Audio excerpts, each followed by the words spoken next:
morning, book lovers. It's Leigh. So today we're going to talk about the second book in the Grisha trilogy, Seige and Storm by Leigh Bardugo. And I feel like she had an ulterior motive writing this book. It was an amazing book and I have so many different reasons for loving it. And the first reason is, no spoilers, but there was a man who was giving another person advice.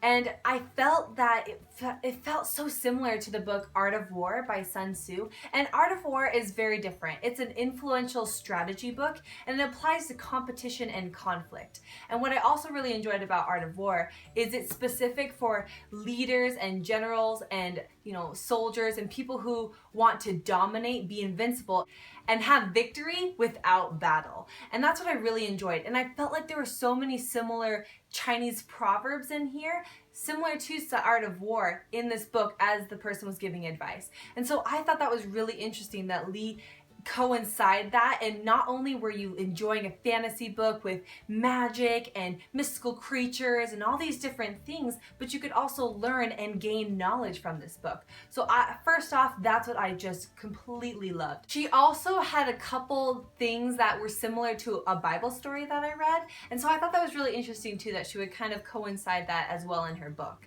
So let's talk about the book. Again, this is a no spoiler review. So there was a lot of things in the before and the first chapter that were like spoilers of what happened at the end of Shadow and Bone. And so because I'm very passionate about not spoiling it for people, if you've never read Shadow and Bone, this is a safe video for you to watch because I won't be saying anything. I'll make it very vague, but still intrigue you. Okay, so they sail to Kaftan, and that was the first part. And so Mal and Alina they've been there for 2 weeks, and Mal's been working very hard, and they're saving up their money so that they can move a little bit more inward and be a little bit more safe. And Alina, she's not using her power right now, and so what happens when she uses power is it takes a physical toll on her. Alina's on high alert, almost to the point of paranoia. I love how they're in love, and if Alina ever has any doubts about how Mal feels about her, it's completely squandered by his genuine affection towards her. And I just loved that. It was a great start to a book.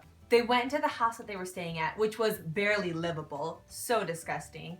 And she sees somebody outside that looks really suspicious, but then she just thinks, nope, I'm just being paranoid, it's okay. But as soon as she realizes that she was right, it's too late. Ivan and the Grisha are there and the Darkling is not far behind. And so Alina and Mal struggle and they break free almost to escape, but then Darkling comes up with a brand new kind of creature, really similar to a Volcra except more human, and it's not afraid of Alina's light, which is a crazy twist. And so obviously Alina and Mal were unable to escape and they were taken by the Darkling, and that's how the first chapter ends. So it's pretty crazy. It's really exciting to kind of get back into this book. So those are the reasons why I love this book, and I just want to meet her. So if you guys have read this Grisha trilogy, let me know in the comments below. This is what I'm currently reading right now, or you guys can follow me on Goodreads.